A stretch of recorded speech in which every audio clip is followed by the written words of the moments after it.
Welcome to Midday. I'm your host, Dana Carney. Happy Thursday. I'm here with the downsizing designer, also known as Rita Wilkins. Thank you so much for joining me. Well, thanks, Dana. I'm glad to be here.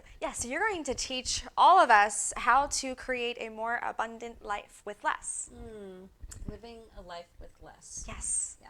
All right, let's talk about your experiences and what led you to here. Okay. So background is for 35 years, I've been designing homes and businesses all over the country. And so we create these beautiful interiors. But then what was really gnawing at me is we also impact the quality of people's lives, how they live and work in those spaces. So my son was serving in the Peace Corps in Senegal 7 years ago and asked me to visit. And I came with my one tube of lipstick that melted within 5 minutes. I think we have a picture of that, Yeah. don't we? Of Senegal, yeah. We can put it up on the screen in a second. But that trip to Senegal changed my life because here I am in a world of stuff in my design and interior architecture field, and when they have nothing, we lived in that little hut for over a month. Oh, there it is. And when they would bring me a bucket of water in the morning for my bucket bath, or when my son's African mother prepared a beautiful dinner for 15 people with one tiny little chicken, and she pushed the better parts of that chicken towards me, obviously I changed because they had nothing but they were happy. I even did a TED Talk on that a couple months ago. But I came back to my big 5,000 square foot home, and I just looked around and nothing looked the same to me. As a matter of fact, when I got on the plane to leave, my son said, "Mom, if you want this simple life, you can have it." So I came back and I looked around. Of course, it took 6 or 7 years for me to say, I think it's time to get rid of this big house, the big yard, and all of that. And it was one Christmas when I was having a big party in my home, and a gentleman said, how much longer are you going to live in this big house by yourself? And out of nowhere came, oh, in 1 year I'm going to be living in Center City, Philadelphia in a tiny apartment. And then in January that year, I remember just sitting in my big family room and looking up and just crying. So the downsizing journey took 1 year, and it was one room at a time. And then I had wonderful teams of family and friends who came, and they would help me for just 4 hours at a time. Because after 4 hours, you get a little bored. Then we would go have a nice wine or something like that. You need lots of wine for that. Yeah, but you know, when I look back on the journey of downsizing, it just warms my heart because it could have been hard, but I made it fun. And then the generosity of my family and friends that came to help me. That's really what mattered. But you did end up moving into the city in I did. 867 square feet. 5,867 square feet. That's why I'm called the downsizing designer. My goodness. But the reason that I'm here today and I'm talking nationally and I'm writing a book about it, the impact of living with less has been profound. So here I have been in a world of stuff, and you know, we as baby boomers created consumer society. We had bigger house, bigger, you know, everything, nicer car. And when all is said and done, I've given up all of that. I gave away 95% of what I once owned, and I'm now living on 5%, and I've never been happier. So I gave away my things to people that wanted them or needed them. And I really don't have any idea, you know, where the things are. I relate so much to this because I think I mentioned to you I have about a 5,000 square foot house, and I used to have multiple closets for my clothes. I mean, I would talk about all the time on Instagram. I have 300 dresses, and I'd post about it. And then over the last year, I started giving them away to different charity organizations, so women's shelters as well. And I just relate so much to just wanting more and the emotional attachment. I think when I was getting rid of things, I was emotionally attached to the tangible object. But you actually have a really good way of describing what you did with your father's alarm clock. Oh my goodness, yeah. So, you know, one of the questions I'm asked all the time is, how do you get rid of your stuff?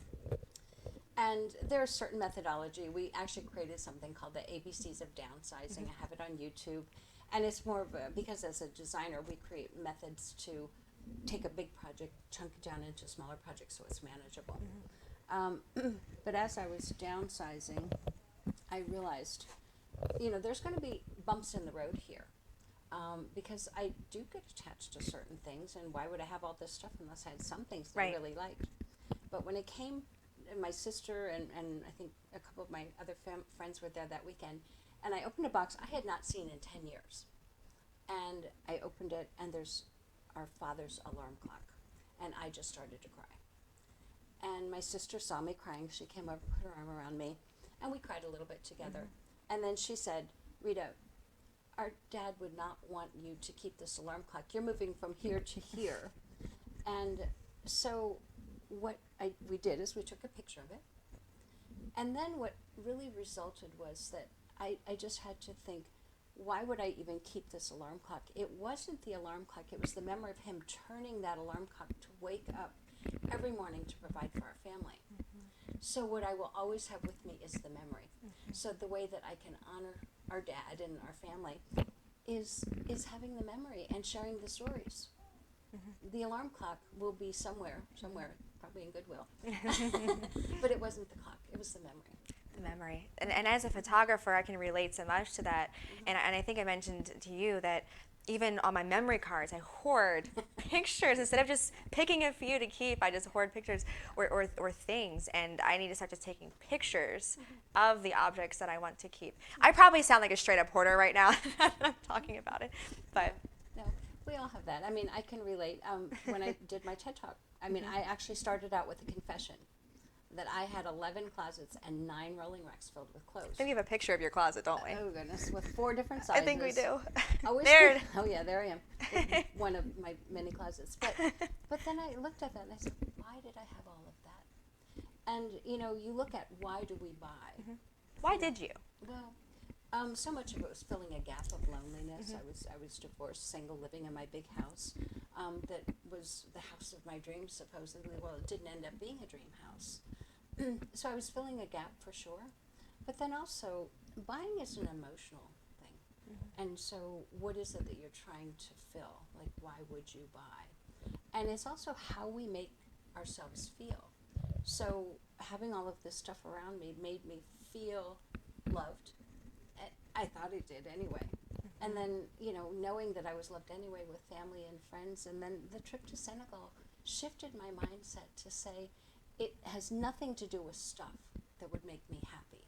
Because the more stuff I would buy, did that make me happier? And the answer is no. So at some point you have to disrupt a cycle. And I was in that crazy downward spiral. Like, how much more can one really buy? And at what point do you say no? Now that I live in my tiny little apartment and I'm living on 5%, I have never had a more abundant life.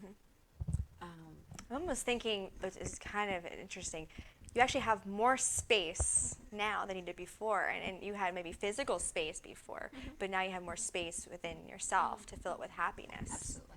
So a bottom line is time, money, and freedom to do what matters most to you. So our target market is primarily baby boomers, a lot of people my age who are, you know, the kids are grown. What do we do with our life? We as baby boomers, our entire generation, we're reinventing ourselves. My brother just retired last week as a banker, and, you know, he at this point in his life, you know, of course there's always concern. But on the other hand, it's like, what's next? That gets exciting. So for me, I'm writing a book, I'm speaking nationally, I'm getting an opportunity to speak to you. I'm excited, awesome. and just loving my life. So as a designer, I'm actually creating a blueprint, and we'll have a 3-day retreat on designing a life you love. So one of the slides was showing a picture of me on a swing one morning. yes. Because I'm an early morning walker, and I was with a friend, and she took a picture of me swinging right there. There it is. She designed a life she loved, and so can you. So I'm committed that other people can have this too if they choose it. Not everybody's going to want to do this radical downsizing, but what part of your life could you choose to downsize? So I was just talking to a young woman this morning. She has chosen to have better balance and work-life balance. So she's choosing to leave work at 5 o'clock. What technology could we absolutely deny ourselves? You know, the minute we wake up, do we really need to read that email? So that's a form of downsizing, or at least disrupting patterns in our life that take away quality of life. So as an interior designer and a lifestyle design has to do with the quality of life. interior design has to do with the beautiful spaces that we create. So we're interior design and lifestyle design. And when you put them both together, we can really make a difference in the way people live and work.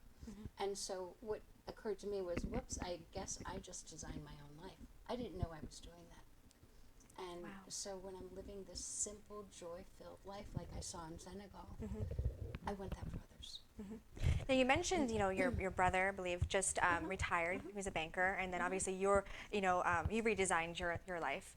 You know, when is the right time? Now, right? To Actually, recreate a new life. I love talking to younger people because you're so young, and for you. Thank you. No, but for you to Right. get early on, did I really need that? Correct. That car? Did I really need that?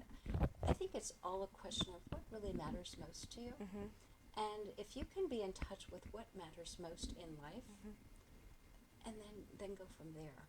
Does that new car, that big house, that building that I had to build, did any of that matter? My son said, "Mom, that building doesn't define who you are as a woman or as a mother." That really stuck with me because he was right. You know, I thought I had to have that, but I didn't have to have it. So, I mean, a lot of people get changed when they hit a rock bottom, or obviously have an experience like you did when you went away. But at least you're able to tell your story to others, and maybe they don't need to hit that bottom. Hopefully You're preventing that. hopefully Yeah, that's- exactly. They can just, this can be enough of a game changer for them. Yeah, so our tagline is inspire, influence, and impact. And so if my story can impact or influence anyone of any age, but what I really am, and we study demographics, and we happen to be specialists in the baby boomer generation, but I'm fascinated by the younger generation because they're not accumulating like we do. I have one son who lives in a small apartment in New York and another one who lives in a small apartment in the Congo, and with their wives, their wonderful wives, and they do not accumulate stuff. When I was getting rid of my stuff, they said, "Mom, we don't want your stuff." And is it any of it? Well, yeah, they took this and that, but nothing. And they will likely never accumulate like I did. That seems to be a trend with the younger generation, and I really acknowledge the younger generation for choosing not to accumulate so much. So when all is said and done, just a real profound moment came to me when I'm sitting there in my beautiful apartment one night, just enjoying the simple space and the music and everything else. And I realized over the years, I have spent money to buy stuff, buy more money, more stuff. Now what I'm doing is I'm investing time in experiences. And I think that would be the message for our country, our world right now that kind of needs that. Like, what really matters more than having time with your family, with your children, your husband, and then, you know, to be on trips with your grandchildren. Whatever it is that matters most to you, that's really what this message is to be in touch with that. And rather than being in that crazy cycle and just continuing, stop it and say, what can I do today to stop this? We're going to take a quick commercial break. When we get back, I think we should talk about experiences and travel.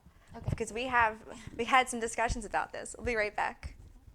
Want peace of mind and a free prescription discount card? Keep listening. Are you age 85 or younger? Here's an important message to you and all seniors from Final Expense Direct Insurance Services. The average funeral now costs over $7,000, and the most government benefits will pay your family is only $255. Our senior plans start as low as $1 per day and will pay up to $30,000 for funeral and other final expenses. There's no medical exam, and you'll have lifetime coverage. Plus, your rates will never increase, and your plan cannot be canceled as long as you make your premium payments. Get your free information about our senior plans. Just answer a few simple questions and get approved right over the phone. Plus, call right now and you'll receive a free prescription discount card. Call 855-223-7661. That's 855-223-7661. 855-223-7661. Everybody wants cheap airfare. But where do you find it? You call Low Cost Airlines. They specialize in cheap flights, discount hotel rooms, cheap car rental rates, and with a best price guarantee. If you want the lowest prices on your airline tickets or other travel services, call now. That's right, call. That's the only way to get these rates. Experts are standing by 24/7 to get you the cheapest airfare and hotel rates available. So don't wait. Call now. Thousands of people contact General Steel each month for a pre-engineered steel building. Business owners who need office, retail, manufacturing, or storage facilities. Leaders who need churches, schools, and gymnasiums. They all want the same thing, the advantages of owning, to build quickly and save money. Quality, backed by our 50-year structural warranty. And they all want to work with a name they know, General Steel. Call us today for the building you need and save as much as half the cost and time of conventional construction. Welcome back to Midday. I'm your host, Dana Carney. Happy Thursday. I'm here with Rita Wilkins, the downsizing designer. Don't wait for a good time to start downsizing, right? So actually, before we get started or continue in our interview, there were 2 stink bugs on me. That's why I had to take a quick commercial break, but we're good. By the way, if I slap you by accident, it's because there's one on you. Now you know it's spring, right? Yeah, exactly.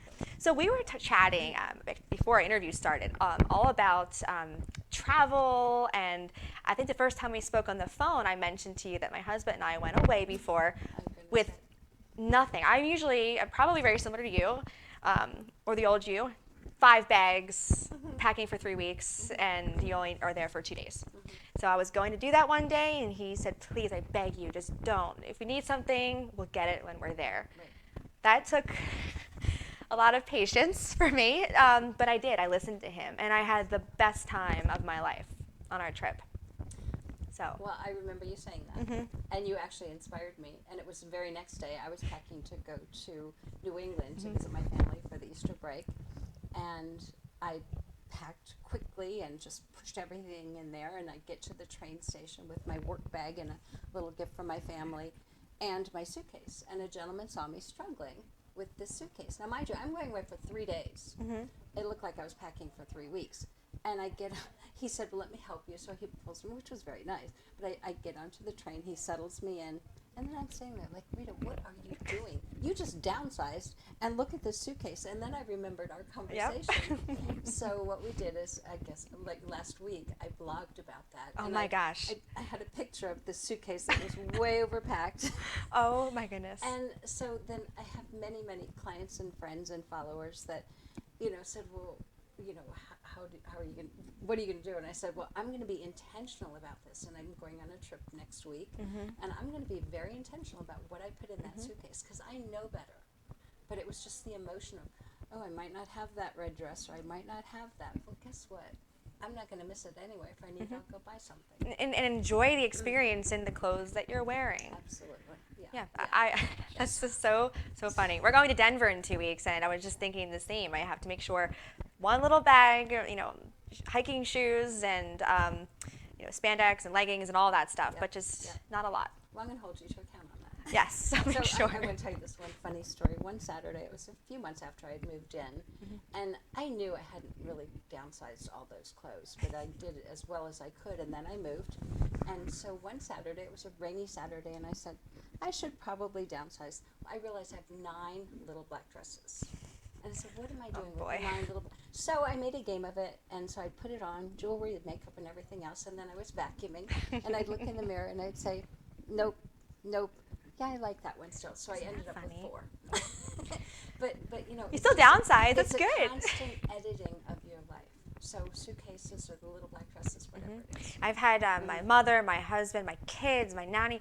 We would just go through my closets and hold up clothes. They were hold up clothes, yes or no. And then when they started to put it in a different perspective, like this would look good on another woman like this who needs it, it changed for me. And so instead of just, oh, they're going to go to Goodwill, no, I'm going to personally deliver these items to women in need, and that changed the game for me. It does, yeah. I've worn this month's set maybe like 10 times this year so far, but it's okay because I love it. It looks good. Yeah.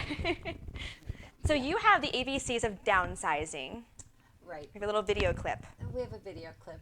What we created, and you know, in being a designer for all these years, we create methods to help us implement things very efficiently and effectively. So we created this. It's actually a 5-minute clip, but I think we have 1 minute, called the ABCs of downsizing. All right, well, we'll see if we can put it up. Are you one of the 10,000 baby boomers retiring each day who would like to downsize but have no idea where to begin? As a baby boomer myself, I can totally relate to being overwhelmed at the thought of downsizing. A little over a year ago, I decided to move from my 5,000 square foot home in the country to an 867 square foot apartment in Philadelphia. I'm living with 83% less than I was before. I certainly had moments of being completely overwhelmed.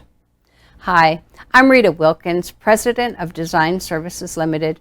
For over 40 years, we've been providing interior design, space planning, and project management for residential clients. We are committed to providing services that reflect the current needs of our clients. Part of what we do every day is to create design processes that simplify large projects. So, rather than calling downsizing a project, I decided to make it a game so that it would be fun. It's a great video. So what was that about? What prompted you to do that? If your audience wants to see a little bit more of that, it's on YouTube. But when you simplify things and when you make it fun, it's not a project. So the ABCs of downsizing. If we were going through an entire house right now, we basically took sticky notes. So pink was my A list, you know, then blue was the B list, and C was the green list. Whatever that is. The A list are those things you absolutely want to keep. And so that's the A list. The B list, I'll talk about that in a second. The C list, you're going to get rid of anyway. The B list is the one that's harder. You'd really like to take it if it's going to fit and look good in your new space. And you know, then it comes to things like clothing. Those are the B list items. But once you have your A list and your C list, then the B list, it's just easier to deal with it. So by creating an ABC, you know, it's helped a lot of people. So I almost wonder if I did that in my house right now. I have 2 empty rooms that might even be 1,000 square feet. I don't even know. Empty. And I almost wonder if I should just get a sticky note, just put it on the wall of my house and say, okay, you're gone. Because it is so big, and you have to start somewhere. Maybe the house is the somewhere. Typically, people come to us, they're overwhelmed. They say, we don't even know where to begin. And so you know what you love. And you know, if this table meant so much to you, and it might be ugly, but it means a lot to you, that's coming with you. And the C list, you already know what you're going to get rid of, mostly. So anyway, we just try to keep it simple. So would you suggest moving is a good start for people? You don't have to move. A lot of people just choose to declutter. I mean, Declutter, decluttering okay. will give you such peace of mind. So one person that I follow, a blog, is Joshua Becker, Becoming Minimalist. His story was beautiful. He was cleaning out his garage one day, and his little boy was outside playing. Daddy, come out and play with me. And all day long, he kept cleaning out his garage, so reorganizing, throwing away, so that you can go buy some more stuff. And that was the beginning of his journey, which is a beautiful story, because what really mattered most to him is his family. And so they downsized considerably, and he's a wonderful blogger now, and I enjoy reading his things every single day because I learn from him. You know, it almost makes you think. Recently, I think probably last year I started, but really during the holidays, so Christmas and Easter, less for the children. And I did that because I used to go, oh my gosh, overboard. I mean, Easter was almost like a Christmas. And I don't know why I was doing that, but then I think even when they would get things throughout the year, they didn't appreciate it the same way. You know, and I think just spending time and going outside and going on a swing, that is so much more meaningful than, you know, buying a $20 object that they may or may not break. But also, we always probably hear the story, the boxes. They'll play more with the box than they will the toy, right? That's the truth. Yeah. Were your children like that? Like what? Because your son obviously moved away. They're both more minimalist, right? They live with less, for sure. Yeah. Yeah. But they grew up in the big house. They grew up in a big house. They grew up with a lot of stuff, and then they chose wives who also have the mindset of living with less, and they think about things before they buy things, which I really admire. I can't even tell you where mine all came from, other than, you know, I did what I did, and you can't look back. You know that I did change. I used to have a building, and I had, you know, all that beautiful building that I built so I could have my design firm.